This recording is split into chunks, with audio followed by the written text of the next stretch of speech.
Hey friends, welcome back to Acre Homestead. My name is Becky and today I'm standing underneath my fig tree. What we're going to be doing today is harvesting some fig leaves to make fig leaf tea. We're going to harvest the leaves, I'm going to take them inside, show you how to dehydrate them, and then we're going to make some tea and we're going to try it together to see if it's any good. Because quite honestly, if it's not good, I probably won't drink it. This is a fig tree that I inherited when I purchased my property. One thing I'm doing is trying to use parts of plants that don't typically get used. Apparently, fig leaf tea is a superfood.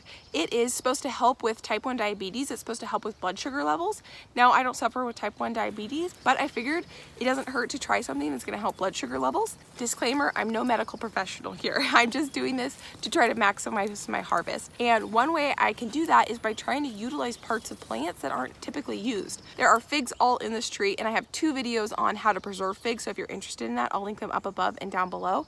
I make a fig onion chutney and fig jam, and they're so good. All I'm gonna do is try to look for kind of like the little bit younger leaves, a little bit more tender, and cut them like that. Quite honestly, I'm a little nervous to try this. I don't know why. I think the basket is full enough to fill the dehydrator. Now that we're inside with the dehydrator, all I'm gonna do is take these leaves and lay them out on the dehydrator. I'm okay if they overlap just a little bit. Do you see that white spot? That's like a kind of like a milky, sticky substance, and that's supposed to be what helps with blood sugar levels. Pro tip, put them laying face down so they don't curl up. That actually works a lot better.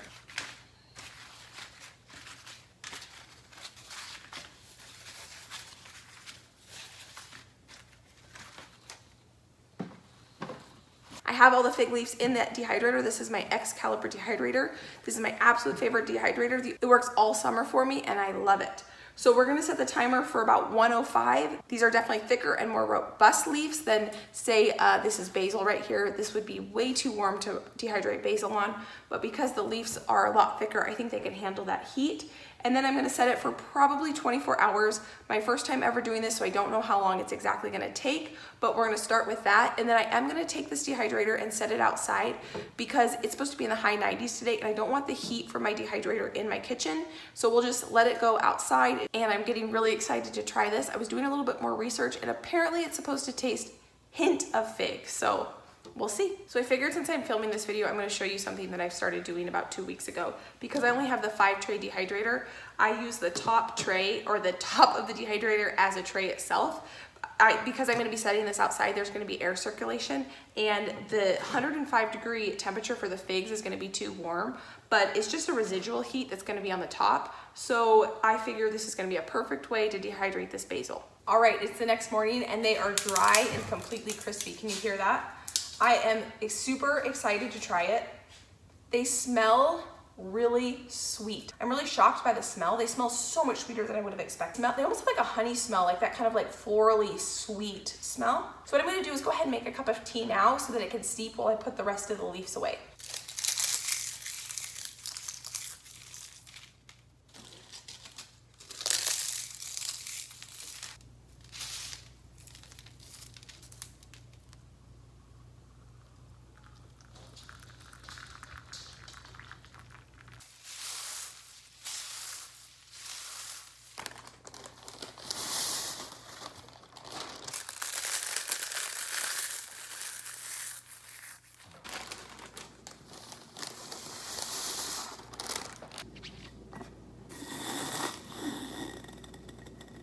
All right, it's the moment of truth. We're gonna taste this here.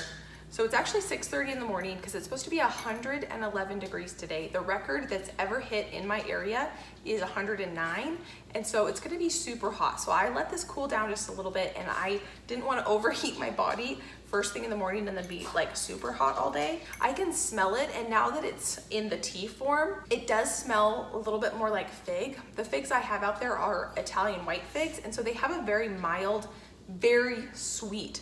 They're almost like hard to eat plain. I've made a couple different things with them with a mild fig flavor, and that's what I'm kind of getting when I smell this, those hints of fig, which fig is kind of hard to describe. Okay, let's try this.